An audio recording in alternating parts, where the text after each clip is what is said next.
Hello, my dear learners, viewers, and my dear students. What are you doing now? I think you are well staying at home, safe and sounds at a time of COVID-19.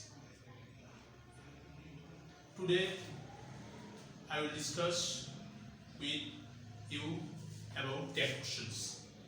Before taking class, let me first introduce. I am Mr. Ansari, Assistant Teacher in English, Bangkali High School, Kolkata. My dear learners, I think you are very well staying home and carefully moves here and there and continue online class. Now I will discuss tech questions. Look at the blackboards and look at the blackboard and be careful so that you can understand clearly. So at first I discuss the definition of tech question. What is tech questions?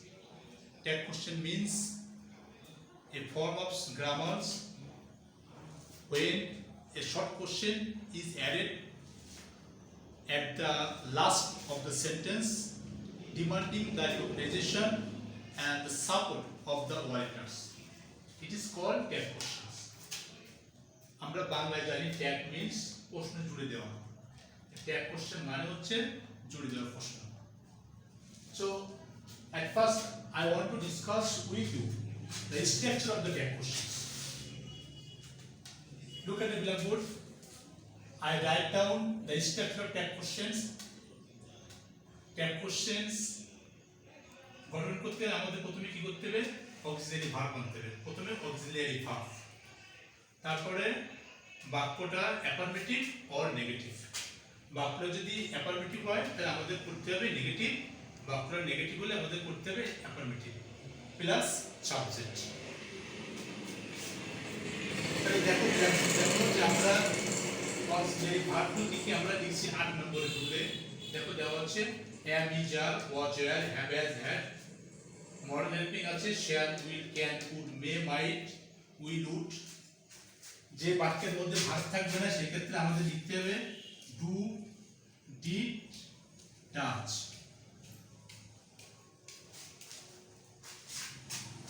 তারপর দেখো যে আমরা লিখছি subject I, we, you, he, she, they, it, here and theirs। এই 9টা subject. There are 9 subject included in tag questions। তাহলে আমরা কিছু tag question নিয়ম লিখছি, এই নিয়মগুলো ফলো করলেই it is possible for us to practice tag question and get 5 marks easily। at first আমরা নিয়ম লিখছি, নিয়মের প্রথমে লিখছি যদি বাক্যের মধ্যে অক্সিলারি হেল্পিং থাকে is, was, has, does। is, was, or has, does তাহলে আমাদের ট্যাগ কোশ্চেনের সাবজেক্ট হবে ইট। ম্যাক্সিমাম ক্ষেত্রে ইট সাবজেক্টে বসে। 2 নম্বর রুলে লিখছি আমরা যদি helping are, were, have, do থাকে তাহলে আমাদের সাবজেক্ট হয় দে। উই, ইউও বসতে পারে কিন্তু আমাদের 80% ক্ষেত্রে দে উত্তর আসে। 3 নম্বরে লিখছি বডি এবং one. Body means someone, somebody, no one, nobody, everyone, everybody। তাহলে সাবজেক্ট হবে কি দে। যদি everyone থাকে, everybody থাকে, someone, somebody, no one, nobody তো সাবজেক্ট কি হবে দে। things মানে হচ্ছে something, nothing, everything, anything তাহলে আমাদের সাবজেক্ট কি হবে it। তাহলে আমরা প্রথম নিয়মে বলছি is, was, has, does থাকলে আমাদের সাবজেক্ট হবে it। 2 নম্বর নিয়ম বলছে যদি আমাদের helping auxiliary verb are, were, have, do থাকে তাহলে আমাদের সাবজেক্ট হবে দে। 3 নম্বরে বলছে যদি আমাদের সাবজেক্ট বডি অথবা ওয়ান। বডি মানে someone, somebody, no one, nobody, everyone, everybody. Thing হচ্ছে আমরা something, nothing, everything, anything subject হবে ইট। আমরা 4 নম্বর নিয়মে আসছি, নিচে দেখো কিছু নামবাচক শব্দ আছে seldom, scarcely, hardly, near, never, little, few. এই শব্দগুলো নামবাচক শব্দ। এগুলো হচ্ছে নেগেটিভ অর্থ দেয়, এগুলো থাকলে আমাদের হাবাদও করতে হবে। 5 নম্বরে লিখছি ইম্পারেটিভ সেন্টেন্স। বাক্যের মধ্যে যদি ইম্পারেটিভ সেন্টেন্স থাকে, ট্যাগ কোশ্চেন যদি ইম্পারেটিভ সেন্টেন্স থাকে, তাহলে আমরা অনায়াসে উইল ইউ বা ওয়ন্ট ইউ। 6 নম্বরে লিখছি যদি বাক্যের মধ্যে লেটাস থাকে, লেটাস দিয়ে শুরু থাকে, তাহলে আমরা উত্তর লিখবো শেয়ার উইল। আর লেটের পরে যদি আস না থেকে যদি আমরা অন্য শব্দ থাকে, let me, let him, let him, তাহলে আমাদের উত্তর হবে উইল ইউ বা ওয়ন্ট ইউ। 7 নম্বরে আমরা লিখছি অক্সিলারি ভার্ব না থাকলে, অক্সিলারি ভার্ব না থাকলে সেই ক্ষেত্রে আমরা যদি প্রেজেন্ট ইনডিফিনিট হয়, ভার্ব প্রথম হয়, তাহলে আমাদের ডু অথবা ডাজ বসে। আর যদি দ্বিতীয় নম্বর রূপ থাকে পাস্ট ফর্ম, তাহলে আমাদের লিখতে হয় ডিড। তাহলে মাই ডিয়ার লার্নার্স,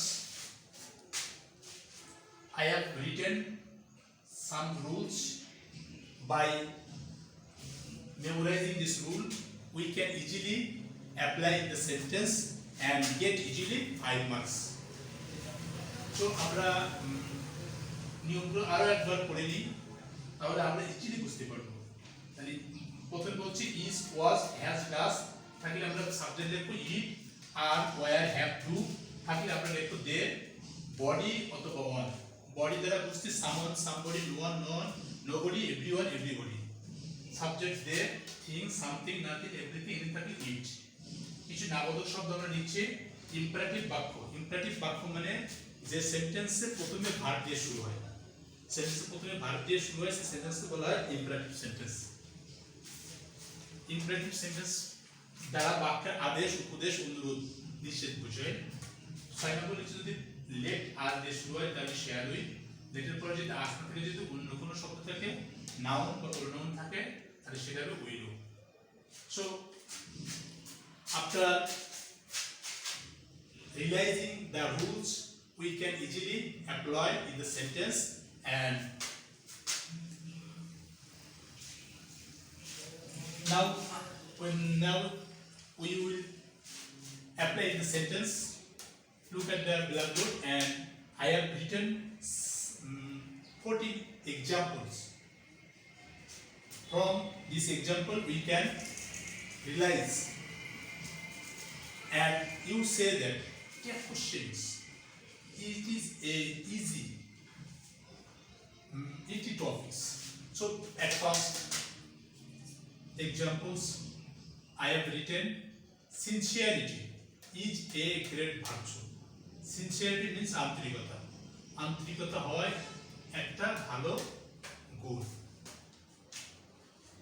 এই বাক্য দেখো সাবজেক্ট বাক্যের মধ্যে হেল্পিং আছে ইজ, আর সাবজেক্ট সিনসিয়ারিটি। তাহলে আমরা নিয়মে লিখতাম যদি বাক্যের মধ্যে helping is, was, has, does থাকে, তাহলে আমরা সাবজেক্টের সাবজেক্ট লিখতে পারি ইজ। তাহলে আমাদের বাক্যের মধ্যে হেল্পিং আছে ইজ, তাহলে আমরা লিখলাম ইজ।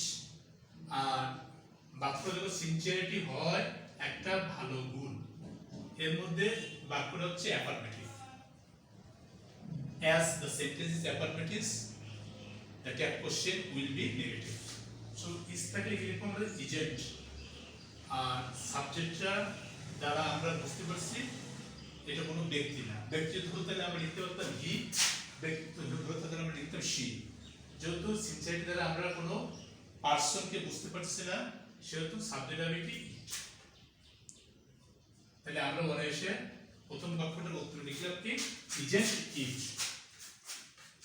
সেকেন্ড সেন্টেন্স আমরা লিখছি লেট আস প্লে ক্রিকেট, চলো আমরা ক্রিকেট খেলি।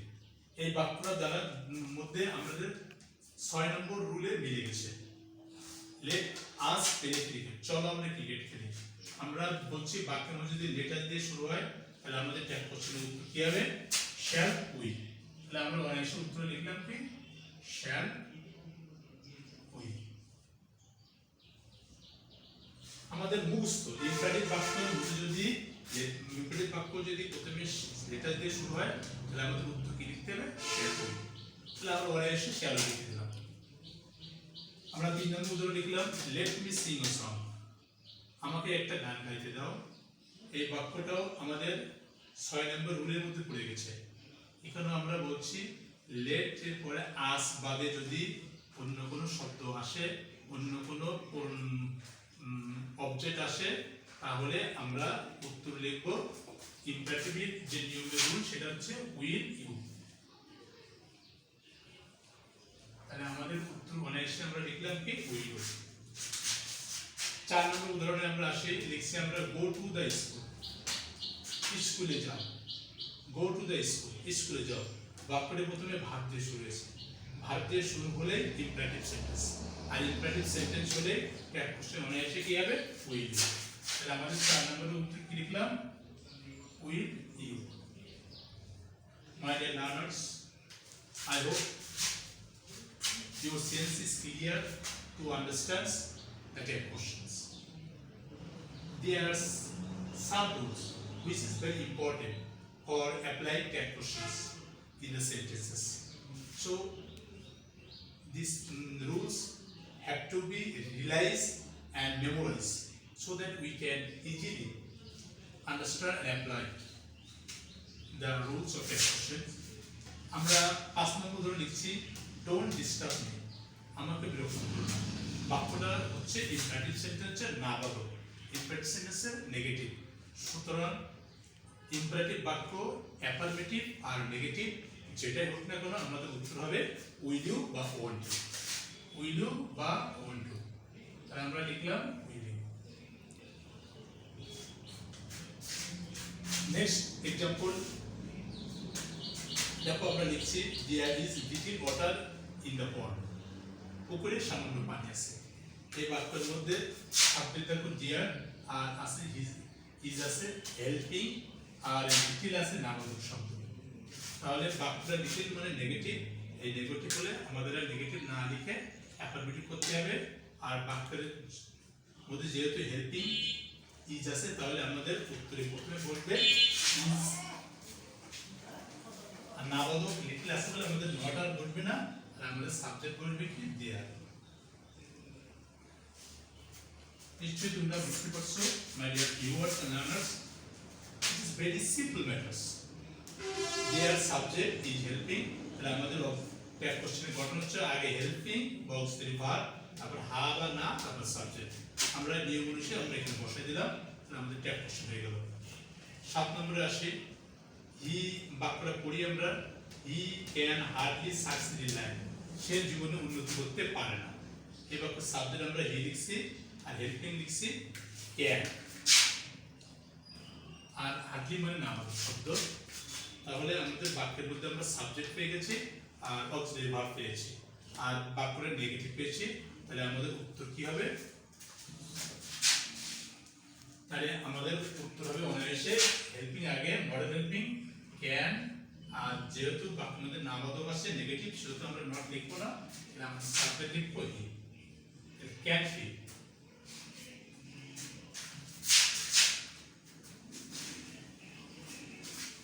My dear learners, আমরা এখন 9 নম্বর উদাহরণে আসি। আমরা এখন আমাদের 8 নম্বর উদাহরণের দিকে দেখব। এটা একটা ব্যতিক্রমধর্মী নিয়ম। দেখো বাক্যটা পড়ি তাহলে তোমরা বুঝতে পারবে। My parents want, আমার পিতামাতা চান, that I shall be an army officer, আমি যেন একজন আর্মি অফিসার হই। বাক্যের মধ্যে দুটো বাক্য, এটা complex sentence. My parents want একটা বাক্য, আর I shall be an army officer. এই বাক্যের মধ্যে দুটো সেন্টেন্সকে আমরা দ্যাট দ্বারা যুক্ত করেছি। তাহলে মনে রাখতে হবে যে বাক্যের মধ্যে দ্যাট, হোয়াটএভার এই কনজাংশন থাকলে, দ্যাট অথবা হোয়াটএভার এই কনজাংশন থাকলে তার পরবর্তী বাক্যে ট্যাগ কোশ্চেন করতে হবে। কোন বাক্যের পরবর্তী বাক্যে, পরবর্তী বাক্যে দেখো দেওয়া আছে সাবজেক্ট, দেওয়া আছে আই, আমাদের পরবর্তী বাক্যের সাবজেক্ট দেওয়া আছে আই, আর হেল্পিং দেওয়া আছে শ্যাল। তাহলে আমরা পরবর্তী বাক্যের সাবজেক্ট পেলাম আই, আর হেল্পিং পেলাম শ্যাল। তাহলে আমাদের প্রথমে নিয়ম হচ্ছে আগে হেল্পিং শ্যাল, তাহলে শ্যালের আমরা লিখবো শ্যাল, শ্যাল, শ্যালে আমরা ডবল এল বাদ দিব, আর বাক্য যদি হাবদক তাহলে আমাদের না লিখতে হবে শ্যান্ট, আর সাবজেক্ট আছে আমাদের আই, তাহলে আমরা আই লিখলাম। তাহলে আমরা বলছি যদি কমপ্লেক্স সেন্টেন্সে দুটো বাক্য থাকে, দুটো বাক্য থাকে, তাহলে দুটো বাক্যের মধ্যে যদি দ্যাট অথবা হটিবান থাকে তাহলে আমরা দ্যাট ভার্বের পরের অংশটা দিয়ে পরের অংশ এক কোশ্চেন করব। তাহলে তোমরা নিশ্চয়ই বুঝতে পারছো যে কমপ্লেক্স বাক্য থাকলে এবং তার মধ্যে যদি দ্যাট থাকে ওটা হটিবান থাকে তাহলে পরবর্তী বাক্যে দ্যাটের পরের যে বাক্যটা ওই বাক্যটা ট্যাগ কোশ্চেন করতে হবে। আমরা এখন 9 নম্বরে দেখে থাকবো। 9 নম্বরে দেখো বাক্য লেখা আছে trees are our best friend, গাছ হয় আমাদের ভালো বন্ধু। এর মধ্যে আমরা হেল্পিং করা আর মানে আর হেল্পিং সঙ্গে সব সময় থাকে সাবজেক্ট। তাহলে আমরা হেল্পিং পালাম আর, তাহলে আমরা লিখবো আর বাক্যটা আছে অ্যাফার্মেটিভ, তাহলে আমাদের নেগেটিভ করতে হবে, তাহলে নট। এবার আমরা নিয়মের মধ্যে বলছিলাম যদি আমাদের বাক্যের মধ্যে আর থাকে, ওয়্যার থাকে, হ্যাভ থাকে, ডু থাকে, এই অক্সিলারি ভার্বগুলো থাকলে তাহলে আমাদের সাবজেক্ট ম্যাক্সিমাম ক্ষেত্রে হয় হচ্ছে দে। ট্রিজ মানে হচ্ছে কোনো ব্যক্তি নয়, কোনো ব্যক্তি নয়, সেহেতু আমাদের ব্যক্তি না হলে আমাদের সাবজেক্ট লিখতে হবে দে। আর থাকলে, ওয়্যার থাকলে, হ্যাভ থাকলে, ডু থাকলে ব্যক্তি হোক আর বস্তু হোক যেটাই সাবজেক্ট বুঝুক না কেন আমাদের সাবজেক্ট হবে দে। তাহলে আমাদের উত্তর লিখলাম কি আর এন্ড দে। আমরা এখন 10 নম্বর নিয়মে যাব। 10 নম্বর নিয়মে দেখো বাক্য লিখছি হি লাইকস হিজ প্যারেন্টস, সে তার পিতাকে পছন্দ করে। এই বাক্যের মধ্যে সাবজেক্ট কোনো হেল্পিং নাই, বাক্যে ভার্ব আছে, ভার্ব হিসেবে এস বাই এস আছে। তাহলে বাক্যের সাথে যদি এস থাকে তাহলে আমরা কি লিখব, হেল্পিং আমাদের যে বাক্যের মধ্যে অক্সিলারি ভার্ব থাকবে না সেই বাক্যের ক্ষেত্রে আমাদের অক্সিলারি হেল্পিং আনতে হয় ডু, ডিড, ডাজ, এই তিনটা হেল্পিং আনতে হয়। আর ভার্ব যদি প্রেজেন্ট ফর্ম হয় তাহলে আমাদের আনতে হয় ডু, ডাজ। এবার কখন ডু হবে কখন ডাজ হবে, বাক্যের ভার্বের শেষে যদি এস বাই এস থাকে তাহলে আমাদের ডাজ, ভার্ব যদি এস বাই এস না থাকে তাহলে হবে ডু। আর যদি ভার্ব প্রেজেন্ট পাস্ট ফর্ম হয় তাহলে হবে ডিড।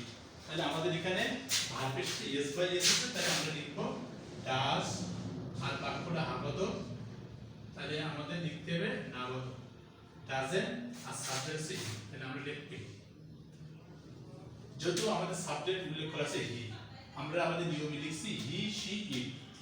ইটটা বসে হচ্ছে ম্যাক্সিমাম ক্ষেত্রে, আর হি, শি দ্বারা ব্যক্তি বোঝালে সাবজেক্ট যদি হি ব্যক্তি বোঝায় তাহলে হি বা শি হয়। সেই ক্ষেত্রে আমরা লিখলাম হি দ্বারা ব্যক্তি বুঝিয়েছে এই জন্য আমরা লিখলাম হি। তাহলে হি লাইকস হিজ প্যারেন্ট, উত্তর হলো কি does not he, does not he. আমরা 11 নম্বর নিয়মে আসি। 11 নম্বর দেখো বাক্য লিখছি হি ডেকোরেটেড, সে সজ্জিত করেছিল হিজ রুম, তার রুমটি উইথ ফ্লাওয়ার্স, ফুল দিয়ে। এই বাক্যের মধ্যে সাবজেক্ট পেয়েছি হি, ভার্ব পেয়েছি ডেকোরেটেড।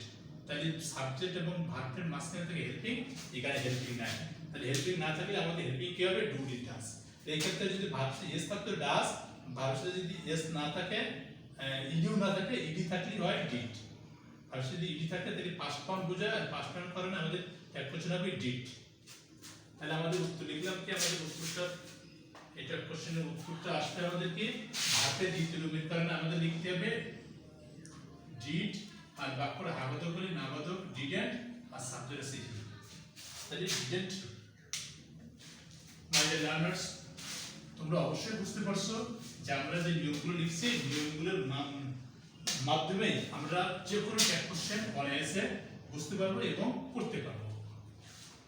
সুতরাং আমরা আমাদের 11 নম্বর নিয়ম 12 নম্বর নিয়মে যাই। আমরা 11 নম্বর শেষ করলাম। এই উত্তর দেখো লেখা আছে এভরিবডি। আমরা লিখছিলাম নিয়মের মধ্যে যদি বডি বা ওয়ান, বডি দ্বারা everyone, everybody, no one, nobody, someone, somebody. Everyone থাকলে সাবজেক্ট হবে আমাদের এভরিওয়ান। দেখো আমাদের ভার্ব যদি হেল্পিং নেই কিন্তু ভার্ব শেষে লাইকস, এর শেষে আসে কি এস, এস থাকলে আমাদের লিখতে হয় ডাজ, কিন্তু আমাদের সাবজেক্ট হবে দে। এভরিওয়ান এর জন্য সাবজেক্ট কি হবে দে, আর দে কি গ্রহণ করে ডাজ, ফাংশন তো ডাজ, দে গ্রহণ করে হচ্ছে ডু। দেখো দে সমান সমান লিখছে আর ওয়্যার হ্যাভ টু, তাহলে এই দে কি গ্রহণ করবে ডু, এই জন্য আমাদের উত্তর লিখতে হবে ডোন্ট দে। এখানে ডাজ, ডাজেন্ট দে দিয়ে ভুলাবে, কেননা সাবজেক্টে হচ্ছে এখানে প্রধান সাবজেক্ট, যে হেল্পিং গ্রহণ করে সেই হেল্পিংটা বসাতে হবে। একইভাবে আমরা 13 নম্বরে বাক্য লিখছি নোবডি, নোবডি নাবাদক শব্দ, কিন্তু সাবজেক্ট হবে কি দে, আর দে অনায়াসে কি গ্রহণ করে ডু। তাহলে আমরা কি লিখবো ডু দে। আজ লার্নার্স তোমরা বুঝতে পারছো যে বডি অথবা ওয়ান থাকলে সাবজেক্ট হয় দে, আর দে অনায়াসে হেল্পিং গ্রহণ করে ডু, তাই আমাদের উত্তর হবে ডু, ডাজ নয়। আমরা এখন লাস্ট এক্সাম্পল দেখাবো। এক্সাম্পলটা ব্যতিক্রম নিয়ম। এই মেথডে যদি দেখো তোমরা, দোজ হু আর আইডল, যারা হচ্ছে অলস তারা can not shine in light, জীবনে কোনো হতে পারে না। এই বাক্যের সাবজেক্ট হচ্ছে দোজ, এর সিঙ্গুলার হচ্ছে দিস। তাহলে মনে রাখতে হবে যে বাক্যের মধ্যে হু দিয়ে বাক্য যুক্ত থাকবে সেই হু সেন্টেন্সের সাবজেক্ট থাকবে প্রথমে আর হেল্পিং থাকবে লাস্টে। হু যুক্ত বাক্যের সাবজেক্ট প্রথমে আর হেল্পিং বা অক্সিলারি ভার্ব থাকবে লাস্টে। ট্যাগ কোশ্চেন করতে গেলে আমাদের লাস্টে হেল্পিং বুঝতে হবে, প্রথমে সাবজেক্ট বুঝতে হবে। তাহলে প্রথমে দেখো হেল্পিং দেওয়া আছে ক্যান নট, তাহলে আমাদের ট্যাগ কোশ্চেনের উত্তর হবে কি ক্যান, আর সাবজেক্ট দিস সিঙ্গুলার আর দোজ প্লুরাল। তাহলে আমাদের যদি প্লুরাল হয় তাহলে আমাদের উত্তর হবে কি দে।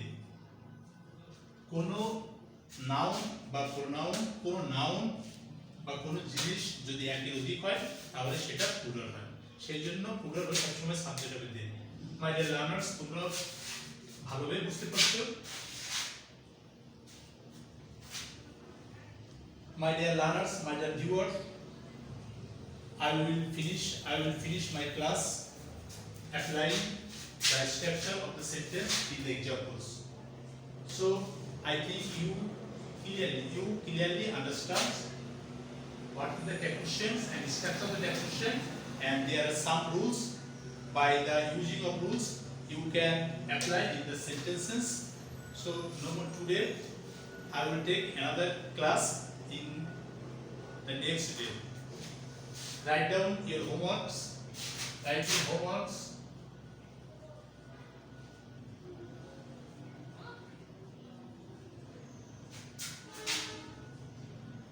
Voice change. Thank you very much. Assalamu alaikum.